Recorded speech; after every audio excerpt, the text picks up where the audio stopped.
promoting revolutionary activity by revolutionary broadcasts. The revolutionary broadcasts from mainland China exacerbated the tensions between the local Chinese and the local Malay in Malaysia, and similarly in Thailand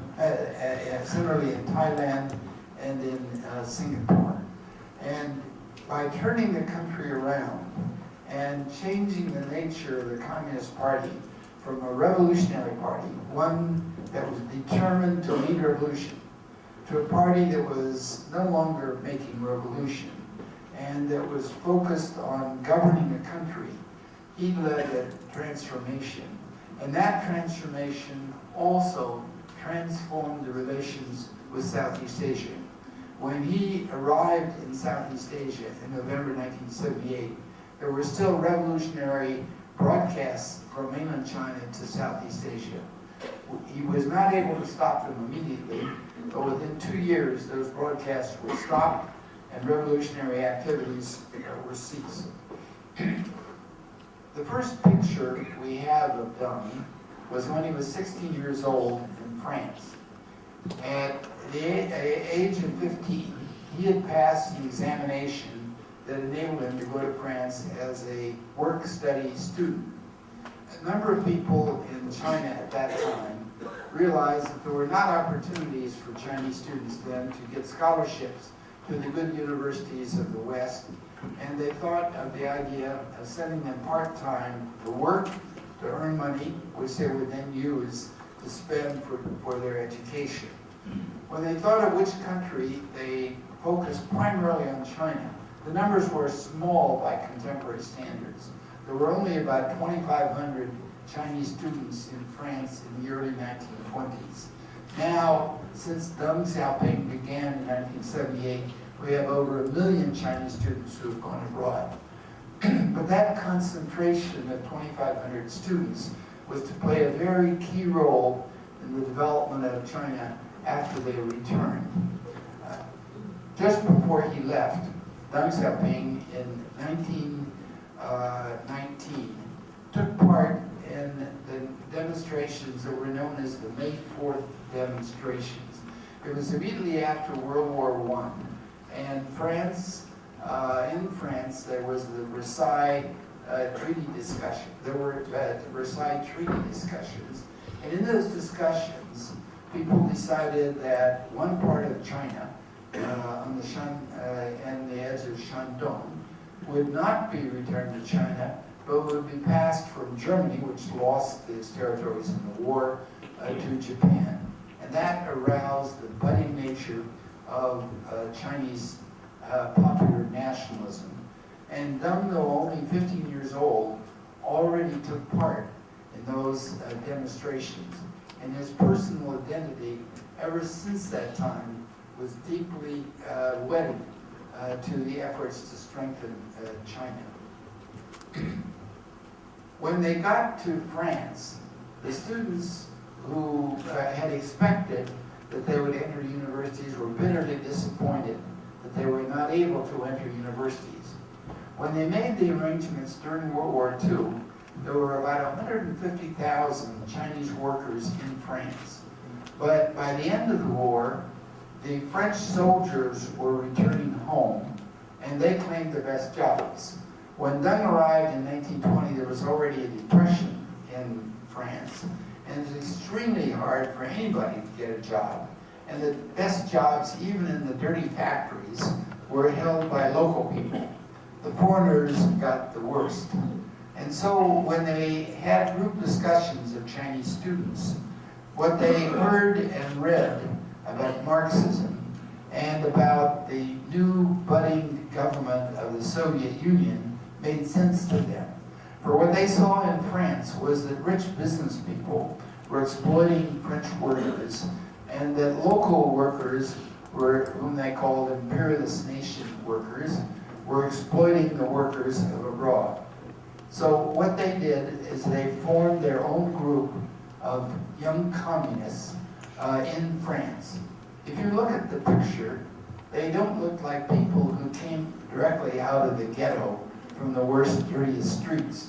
To pass examinations, they had to have a fairly good education, so that they came from families of landlords, business people, or that had enough money to prepare them in high school for the examinations, and so they went abroad. In the revolutionary period, going up through World War II and the Civil War afterwards, these people did not necessarily play such an important part. But when you were building the country after the 50s, and especially after Dunn's period, these people who had lived abroad played a very central role. In this picture in the middle, you see Zhou Enlai, who after 1949, when the communists conquered China, he was the leader of foreign relations until his death in 1976, although he began to fade in the last couple of years of his life.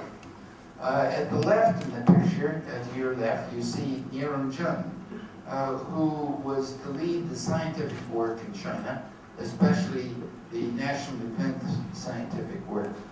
A little bit to the right of Zhou Enlai, you see Li Fuchun, who played a very key role in building the economy. And in the very back row, the youngest in the group, Deng Xiaoping, standing on a bench. After the communists conquered China, for the first 3 years, Deng worked in the southwestern part of China, in what the Chinese call the Xinanqing. And he, at that time, was the party secretary for that area, which had about 100 million people. And he was in charge of establishing the local roots. But after 1952, when he came to Beijing, he was not only concerned with domestic affairs, but he was given the responsibility for meeting foreign leaders. Mao clearly regarded him as one of the leading candidates to be his own personal successor. Here Mao is in Moscow in 1957, and you see who he brought along with him at the very left, is Deng Xiaoping. Here is Deng in Moscow in 1960. Deng was also in Moscow in 1956 when Khrushchev denounced Stalin. And in Deng's view, and in the view of some other Chinese, the denunciation was so overwhelming and so complete that anybody who worked with Stalin was tarred in the process. And nearly every important party leader had worked closely with Stalin. So in Mao and Deng's view, this destroyed the authority of the Communist Party. And he determined that if a Chinese leader were ever criticized, there would never be such an overwhelming, complete denunciation that would destroy the authority of the Communist Party. Deng also met communist leaders from Asia. Here he is in 1960, meeting Ho Chi Minh. And Ho Chi Minh had been in France at the same time Deng was, and in the early years they were anti-imperialists until their national interests diverged in their later years. In 1963, after a series of nasty exchange of nasty letters between the Soviet Union and China, China sent the final delegation to Moscow to argue and fight with Suslov about ideological issues. The head of the Chinese delegation was Deng Xiaoping. Deng Xiaoping was only 150 centimeters high. But if you look at him, he doesn't seem to be suffering from an inferiority complex. Indeed, President Carter, when I interviewed him, he said about Deng that, well, the Soviet leaders always tried to impress him and tell how much they knew and how many people they knew. But when he met Deng Xiaoping, Deng had enough confidence he never needed to do that. He could get right down to business. Here he is in the airport in Beijing, getting ready to go to a plane to Moscow to carry on the final break with the Soviet Union in 1963 fighting with Suslov. To his left, you see Chairman of the Communist Party, Liu Shaoqi, You see, that's here in the country, Liu Shaoqi. A little bit to Deng's left in the back, you see Zhou Enlai, and to his right, you see Peng Zhen. Now, in 1966, Mao began to feel that Deng had departed too far from him. During the Great Leap Forward from 1958 until about 1961, there were severe famines, and some estimated 30 to 40 million people died.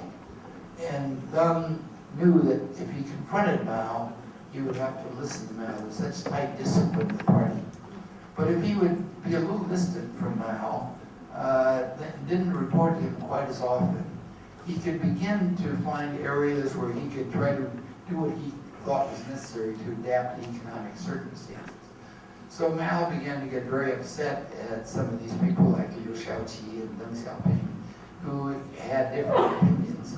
And so in the Cultural Revolution in 1966, he sent them on their way.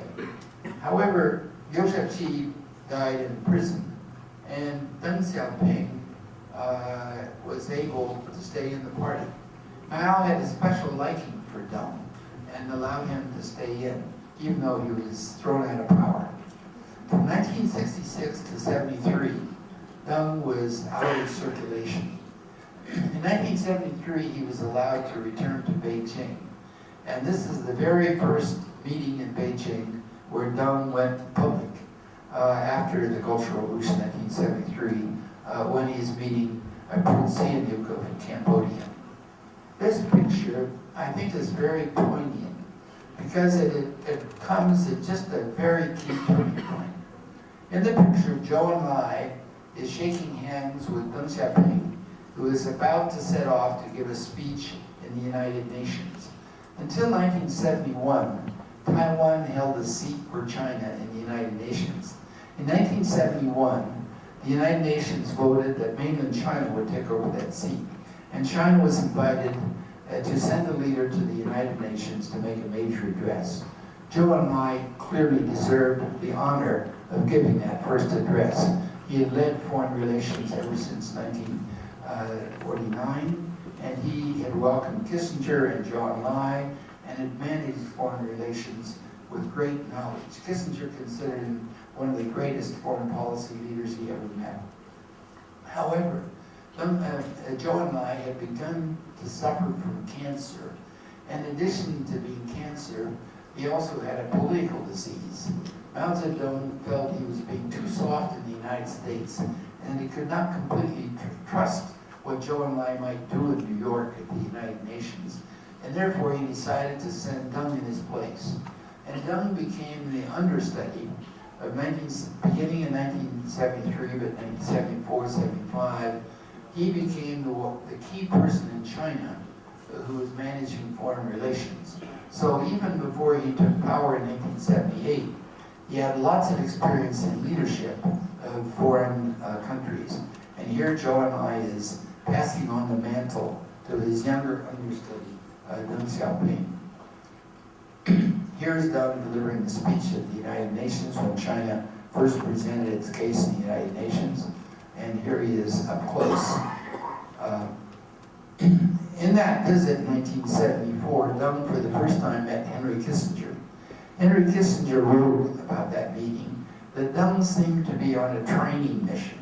Kissinger thought Zhou Enlai was a brilliant foreign policy leader, but Deng did not seem to have as much experience. Of course, that's partly true, but it's also true that Deng was very worried at this time that his relationship with Mao was not yet solid. Mao had allowed him to return to work in '73, but Mao was still observing him very closely, and Deng did not want to make any mistake, so he was very cautious in what he said. And any problem that arose, he passed on to Chiao Wenhua of the foreign ministry, who was sitting on the other side of Kissinger.